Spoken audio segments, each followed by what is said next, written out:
This talk is called Hanging Up the Phone, How to Internalize Psychedelic Wisdom, and I'm going to dive into that phrase in a moment. So I'm coming at this question of how can psychedelic experiences help us navigate the mad times that we live in, hopefully towards a more generative, pro-social future. And I've been really engaged in this question for some years.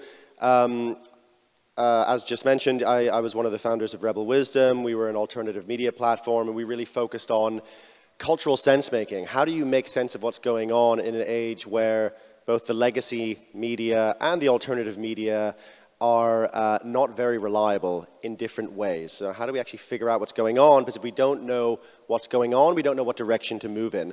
And linked to that is the question of, well, how do we actually change the systems we're part of? Because there's our individual transformation, but then there's also the much, well, interlinked, but also very big question of social transformation. How does that actually work? And what's the relationship between them? So that's really what I explored in my book, The Bigger Picture.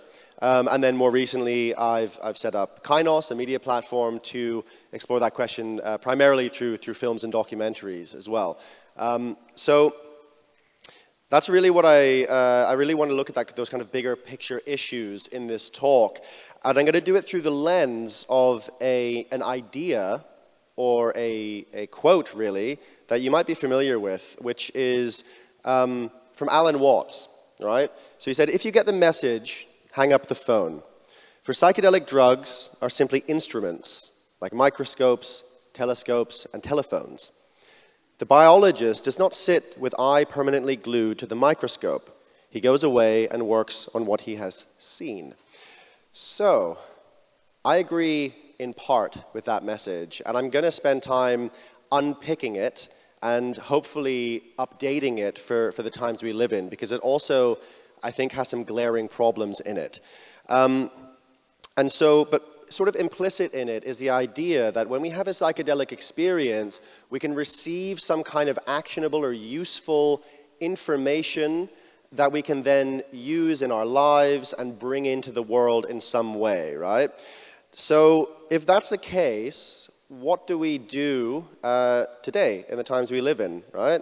Where we're going through, and this is just like one of the most intense, strange images from the last few months, but not even the most. I mean, it's just like just this one thing after another, right? We're living in this very psychedelic, chaotic time.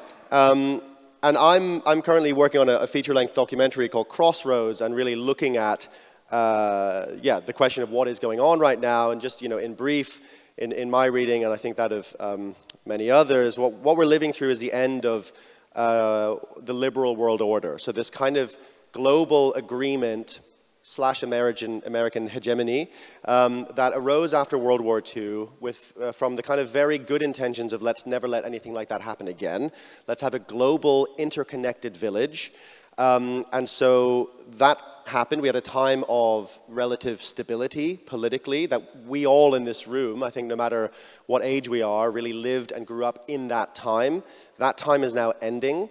And we're going through this very intense process of questioning, do we go local and seal the borders, tariff our economics, and go, America first, or Britain first, or Germany first, whatever it might be? Or do we need right now to centralize in order to solve the collective problems we're facing, like climate change and all this geopolitical instability? These tensions I'm noticing very intensely right now. Also, I think the thinker Jordan Hall, who I interviewed recently, he described this era as we're in a post-strategy world. So all the strategies that we came up with and that worked in the past don't work anymore. I think we're also in a post-ideological world, which I'll get onto in a bit. But I thought it would be fitting to follow up Musk with Moses, because out of respect. And let's see if my AI Moses plays. There we go. So I wanted to start with Moses because I wanted to touch on something that is deep in religious and mythological wisdom, which is the idea that in times of great crisis, what we need is a shamanic figure who's able to navigate the liminal realm to take us forward somewhere new. Because when strategy stops working, you need to get weird. You need to be used to traveling in liminal spaces. You know, spending 40 years going through the desert with your people in Moses' case. But interestingly, Moses wasn't allowed into the promised land. And you know, one interpretation of that is that the shaman is the person to take us through the liminal spaces, or the shamanic figure, but not the person to rule necessarily. And I think the Book of Kings in the Bible then really goes into, you know, it's a different skill set to be a chief or a shaman, or a king or a shaman. And this is another, I think brings us to a useful frame for the times we live in, that we are now entering this liminal space, this world between worlds. And we need shamanic figures and shamanic energy to take us through, and crucially we would need our chiefs, our political leaders, to step aside to fit that archetypal shift, right? When the chief strategy doesn't work anymore, they need to step aside, the shaman steps up, and then once you've navigated the liminal realm, the chief then takes over again, and we have this kind of move between the two. We have very weak chiefs who probably would never step aside for, you know, a liminal energy to guide. So that's partly where we find ourselves. However, what we do have is psychedelic experiences which can train us in how to navigate liminal spaces and to thrive in chaos. And they do that in a number of different ways, which I'm going to get onto, but partly is that they connect us to wisdom. So not just knowledge. We have all the knowledge of in the world at our fingertips right now. And wisdom is something different. Wisdom helps us to see through illusion and chaos so that we can find our way toward the good, the true, and the beautiful. And cognitively, wisdom is likely linked to insight, right? And the ability also to demonstrate discernment is a crucial word in psychedelics, I think, when we're resolving social challenges, right? Wisdom isn't just about us and our own personal journey of growth and expansion. Wisdom is about what's relevant to the collective, and so that we have ways of connecting with each other that mean something and move us towards what we care about. So I had an experience recently where a few weeks ago, I was very stressed because of launching a new business and working on a documentary and Breaking Convention coming up, and I thought, okay, I know what I need. I need to do a psilocybin trip to just blow out the cobwebs and navigate this. And then I remember 2 years ago doing a psilocybin trip 2 weeks before Breaking Convention and spending a good 2 hours thinking about name badges and flowers and like who I hadn't emailed, and I was like, don't know if I want to do that again. So that was one part of it, but the other part of it was a bit deeper, where there was a kind of, I would say, internal communication with what felt like the same presence that I always encounter in a mushroom experience or a DMT experience. And the question was, why do you want to have a psychedelic experience? What do you think is going to happen? And I thought, well, I think I know at this point what's going to happen. I'm going to wrestle with unconscious material that I've been repressing or suppressing and I've been avoiding. I'm going to see aspects of myself and really come to some sense of cohesion internally and perhaps some deeper wisdom into my own situation. And then the next thought was, well, why don't you just do that? Why would you need to take them? If you know that that's what's going to happen and you have those set of skills, why not just do it? I kind of did it, to be honest with you. I did it as best I could. But it was quite profound, because that question is what brought me back to that phrase, once you get the message, hang up the phone, and also why it's incomplete. Because what's happening in that case, I think, is something called internalizing the sage, which is also a concept in the study of wisdom, and also a key concept in many wisdom traditions and religions, which is that the way that we actually learn wisdom and how to live well isn't by getting messages and knowledge. It's by actually embodying and internalizing someone more wise than we are. And we know from child psychology and developmental psychology that human beings, we learn like that. We learn through apprenticing, we learn by mimicking, we learn by embodying something much deeper than just a message, an idea. It's a whole way of being. And in my case, this was example of my sage is you know, in this is the psilocybin, is the experience of the psilocybin and the presence of it, and that what I call a teaching presence. And so this was an experience of internalizing the sage. And I think that's one really crucial aspect of psychedelic wisdom, but we have to be careful with it, because internalizing the sage doesn't mean ayahuasca told me to become a shaman, so now I'm going to move to Bali and become a shaman. Because we have psychedelic experiences, we know from research and probably our own experiences, have a high noetic quality, so they feel truthy, they feel very real and true, the insights we gain. Notice I said insights, right? I'm going to distinguish that from skills and competencies, which I'll get onto in a moment. But so we can have false insights, and we can have a sense that everything is realer than real, which doesn't necessarily mean that it is real. I'm not saying it doesn't mean that, but we have to be very discerning with these experiences. And psychedelic wisdom requires frameworks that promote discernment, self-correction, community reflection, shadow work, ontological and metaphysical scaffolding. It's not just the experience itself, it's the entire framework around the experience. And many indigenous cultures automatically do this from deep, rich cosmologies. We are developing this in Western cultures as well, slowly but surely. And so I think that's quite important, because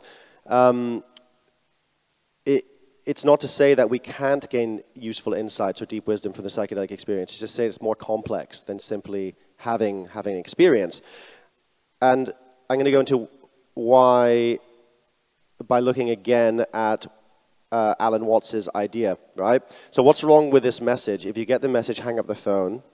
For psychedelic drugs, are simply instruments, right? Firstly, I don't think it's about getting a message.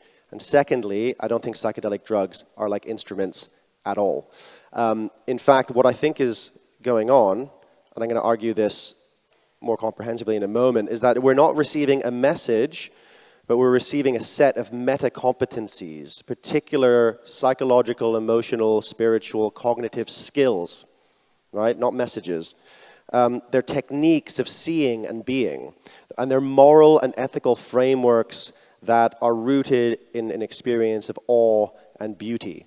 So, very similar to Liam Neeson in Taken, as a psychonaut, I identify with this immensely. I don't have money, but what I do have are a very particular set of skills I've acquired over a very long career.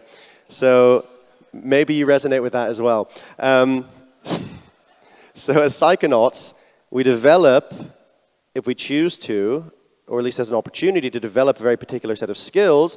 For me, when I was having that thought of should I take mushrooms or not, I was thinking, okay, what are the skills I've learned through these experiences?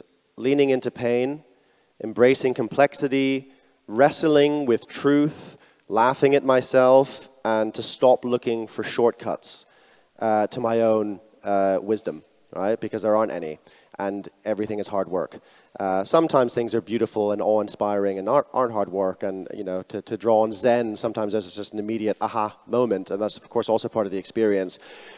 But my experience has really been that, and this is also, I think, supported by the research. These are meta-competencies that I think we could argue aren't just my experiences, but they're experiences many people report and share. So we know psychedelics can enhance cognitive flexibility, which I think is probably the most important capacity that they enhance for navigating the world we live in today.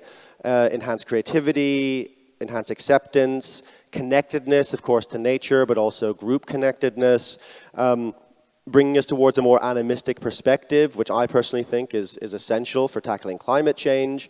When I interviewed Michael Pollan for The Bigger Picture, he surprised me by saying that he thought, we were talking about that study, actually, and he said, even if animism isn't true, it would serve us to pretend it was. And I thought, from a materialist, that was quite an interesting thing to hear. Metaphysical shifts, is the work of Chris Timmerman, and that psychedelics tend to, but not always, move us towards from a more materialist to a more panpsychist view. I also argue that a more panpsychist view of seeing consciousness and matter as of the same substance is essential for moving beyond the crises we face, because I think they're actually generated by a very unhealthy dualism that sees the world as a dead machine. And the only thing that's really real is the math that explains it. I don't think we would have a meta crisis or an environmental crisis without that hyper-abstracted sickness in the Western mind. So this is probably the most important meta competency, I think. And I'm paraphrasing from a great paper by Max Wolf, where he takes a cognitive behavioral model to look at what's going on in a psychedelic experience. And so basically, day to day, we can walk around and ignore the truth of our experience, ignore uncomfortable truths in ourselves, because the truth is more painful than the lie. So the avoidance, we can avoid pain successfully. When we take a psychedelic, the lie becomes more painful than the truth. And so we have to face it. Or we do, because just the balance of things pushes us that way. I think that is one of the deepest insights to apply to the world we live in, because so many of our systems and so many of our social issues are really centered around an avoidance of uncomfortable truths, and having processes that lead us to really sitting with and coping with and exploring and unraveling uncomfortable, painful truths is essential for any kind of group collective problem solving. It can't be done otherwise, and I think this is one of the deepest lessons psychedelics have to teach us right now. But there's still a question, right, about hanging up the phone in general. Why would a previous psychedelic experience help me to do all these things, to have this cognitive flexibility, creativity, etc., in my normal waking state?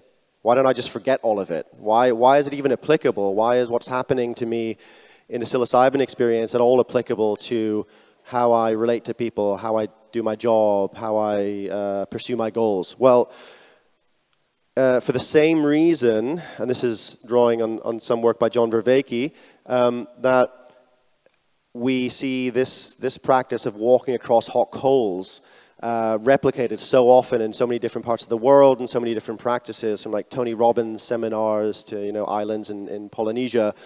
And the idea is that, well, why on earth would you do this, right?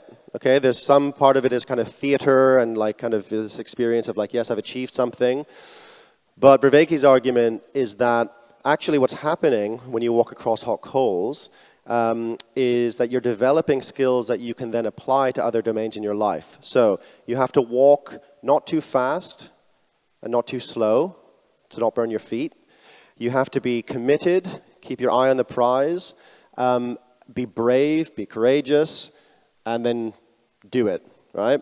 So all of those skills, competencies that you're doing with your body in an environment are applicable to starting a new job, to being in a relationship, to pretty much anything you do in life. Similarly, if I start learning how to tango dance, people might start saying to me, oh, you really are, you're getting better at learning when to lead and when to follow in a conversation or in a negotiation, or you're more poised in the way that you talk about things, So the idea is that cognition is not computation, but is a dynamic, interconnected process that involves all of these things, which I'll go into in a moment. This is 4E cognition. It's called 4E, so this is a new-ish field and maybe even revolution in cognitive science that argues that cognition, the way you think and feel and pursue your goals and live your life, is inextricable from embeddedness. So it's embedded. Like a whale is all the way a whale moves, communicates, presumably thinks, experiences, is inextricable from being in the ocean. Just as we are inextricable from our environments. Cognition is embodied. So it's always you are thinking and feeling through your body. I think that is undeniable empirically, because if your body bursts into flames, you're not here to think and feel anymore. Very simply, you can think about how do you make sense of or solve a problem when you're well fed and rested compared to you haven't slept in 2 days and you're starving. Well, you think differently, right? So your mind is not some kind of little controller in your brain moving around a body. They're inseparable. Cognition is enacted, which means that it's also inseparable from the interaction you're having with the environment, that your mind is not in your head, your mind is between you and the world. And it's extended. Everything we do, all the problems we solve, the clothes you're wearing right now, the iPhone in your pocket, that's all done through a collective intelligence of people, right? You can't take away cognition from that. So there's no one person who can sail a ship. And if you zoom out, you could argue that cognition ultimately is exapted, always exapted. Exaptation is a term from evolution, which is when evolution takes something you already had, like my tongue that I'm using to speak to you, which was used to move food around my mouth, or our mouths, when we were, an earlier version of our species. And now it's used to talk, right? Or feathers, evolved for flying, and then they could also be used for complex mating rituals and have vibrant colors on them.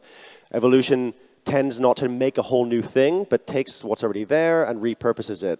So the idea is that that's happening with our cognition all the time. We're constantly taking something from one domain and repurposing it to another. There's some further reading on this. If you're interested in this, Barbara Tversky has a great book called Mind in Motion, where she argues that the way that we move through physical space is the same cognitive process that we use to talk about ideas and solve problems in our head. That's why I say, I got to take a step back from that problem, or, I really admire that person, I really look up to them. There's so many examples in our language that demonstrate this. More recently, Andrea Hiot has a great paper about waymaking, arguing as well that so much of our cognition is rooted in wayfinding and navigation and moving from A to B and moving through space. Our species, the estimates of what most hunter-gatherer groups, the amount they would walk in a day is something like 8 miles or 16,000 steps or more, which is an awful lot of steps compared to what we do now. We're trying to get 10,000 on a really good day. So our whole way of being is about walking around and moving through space. So then the question becomes, what can we exact, what can we take from the psychedelic experience and apply to navigating the times we live in today, times of great upheaval, uncertainty, liminality? Well, firstly, we have to just accept, again, one of those meta-competencies, we have to accept the weirdness and the madness, right?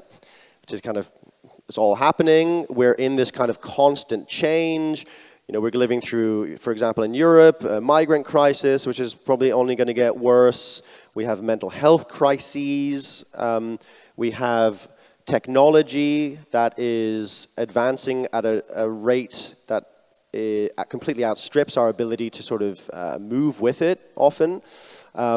We're in this, what Yanis Varoufakis calls a new form of capitalism, really, which is techno-feudalism, where we have these almost technological fiefdoms run by a handful of near-trillionaires that now control much of our politics as well. So we're in this kind of very intense, dangerous time.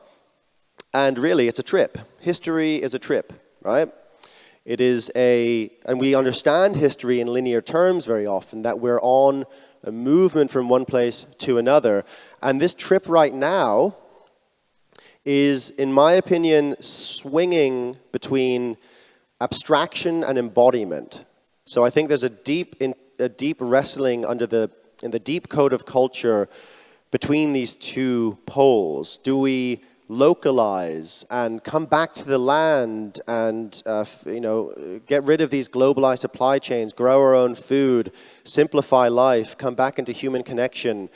Or do we centralize and have these vast bureaucracies that can help solve large problems? We're wrestling with dissociation on our online lives, of just being completely disconnected from one another and not feeling each other, and a deep desire to get offline, get off social media, connect, be in real spaces with real people.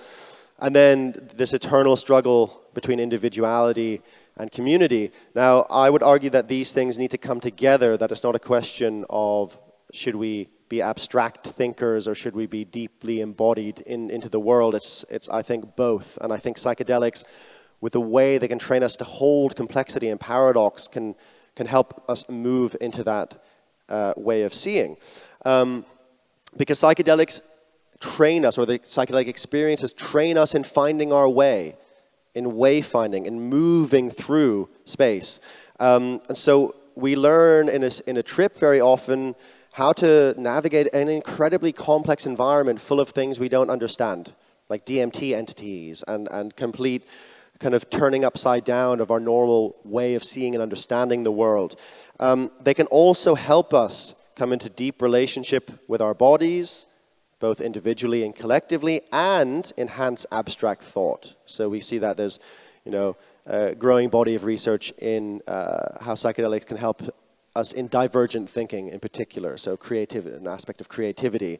So these skills, the cognitive flexibility, the openness, the divergent thinking, the nature connectedness, are, I would argue, exactly what we need right now, because they meet the level of complexity that we're living through globally. And we're not going to find an ideology that is going to help us anymore. I think we're in this post-ideological age. As Terence McKenna argued years and years ago, ideology is stupid, basically, because every ideology is a conspiracy theory that seeks to take the complexity and create a lie out of it by boiling it down into a single, very narrow frame. It's by definition untrue. It's by definition a comforting lie. And I think as the world becomes more complex, as McKenna said, gets weirder and weirder and weirder, and so weird that we have to start talking about how weird it is, ideology starts to be meaningless. We're already seeing this. Like, what ideology is going on right now in the US, right? It's not a traditional right. As Leo Roseman said in his talk, or I think, one of his talks recently, the liberatory, expansive energy that used to be on the left has swung to the right, and now it's probably going to swing back into something completely different. So we need to move towards a post-ideological politics that can hold the complexity of reality as it is. And also we need collective rituals to process group tensions and traumas, which psychedelics have traditionally been used to facilitate for thousands of years. For example, had we had group rituals in football stadiums in Western countries around the world after COVID to collectively process the wounding, the trauma, the mistrust, that would have, I think, gone a long way in helping heal the social fabric. But because of the sheer incompetence of our systems right now, that wouldn't even come up, right? That wouldn't even really come up. People might want to do it, but certainly we wouldn't have access to a football stadium in order to do it, and the sort of apparatus of the state. It also means that it changes how we design technology, and that level of psychedelic complexity can help us design tech that connects us rather than divides us. So if you want to dive into that more in chapter 3 of the bigger picture, I talk about how these skills can help us navigate the online world. I talk about flipping, blending, grounding, and twisting, which you'll understand if you check out the book, and also hyperdimensional chinchillas are in there too, hidden away in there. You'll see them. So finally, I would like to sort of rethink Alan Watts' quote and reframe it as, if you learn the skills, stop scrolling, right? For psychedelic drugs, simply teach experiential skills for life, just like walking, singing, weaving, and dancing, right? It's not about receiving a message through an apparatus that we then apply through some process of calculation. It's about receiving meta-competencies and skills that change who we are, how we see the world, and then it's about applying those psychedelic skills and perspectives to transform our institutions, change cultural norms, change technology, and deepen authentic relationships between ourselves, one another, and to the cosmos. So I'll end there. Thank you very much.